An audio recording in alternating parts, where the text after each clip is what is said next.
அனைவருக்கும் வணக்கம். ஆறுமுகம் அருளிடும் அனுதினமும் ஏறுமுகம்.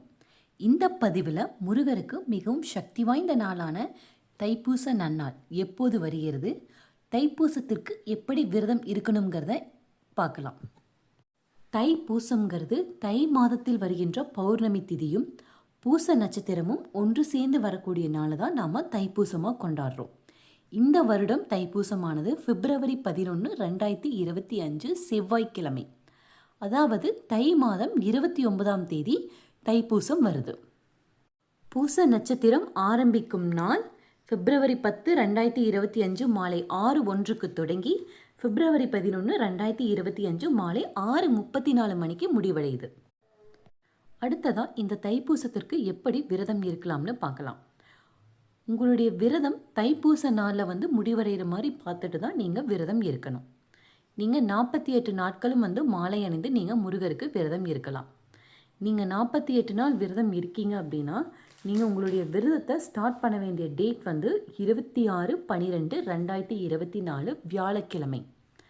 இந்த அன்னைக்கு நீங்கள் உங்களுடைய விரதத்தை ஸ்டார்ட் பண்ணீங்க அப்படின்னா அது தைப்பூச நாளில் முடிவடையும்.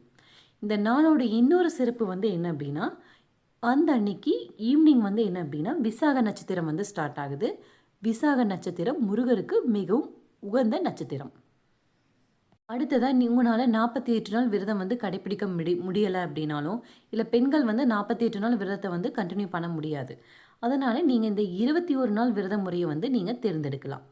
21 நாள் விரதம் ஸ்டார்ட் ஆகிற டேட் 22/1/2025 புதன்கிழமை. உங்களால் 21 நாள் விரதமும் கண்டினியூ பண்ண முடியாதுன்னு நினைக்கிறவங்க நீங்கள் 6 நாள் விரதத்தை நீங்கள் எடுக்கலாம்.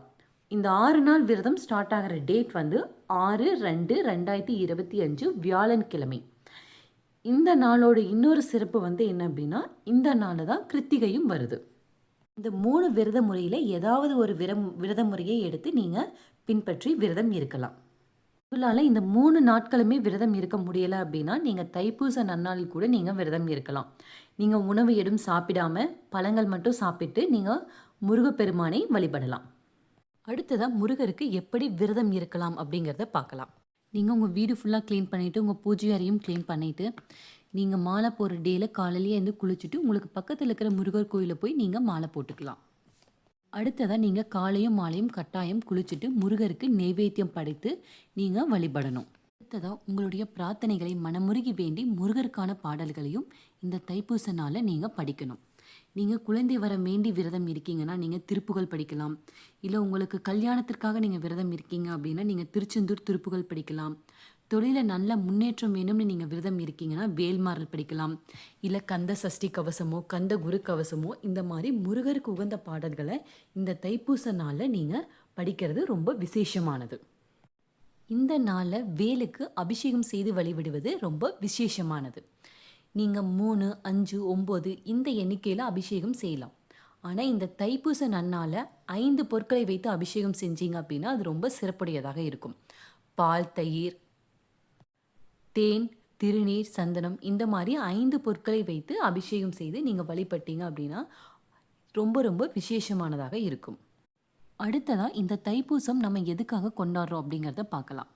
கார்த்திகை பெண்கள் முருகப்பெருமானை வளர்த்த கதை எல்லாமே நமக்கு தெரியும்.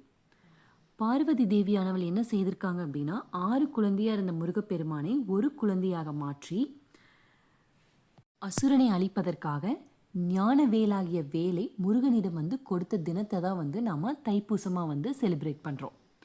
அறுபடை வீடுகளிலுமே இந்த தைப்பூசம் விமர்சையாக கொண்டாடப்படும். ஆனால் பழனியில் மற்ற வீடுகளை விடமே ரொம்ப விமர்சையாக கொண்டாடப்படும். ஏன்னா முருகனுக்கு பார்வதி தேவியார் வேலை கொடுத்த இடம்தான் இந்த பழனி.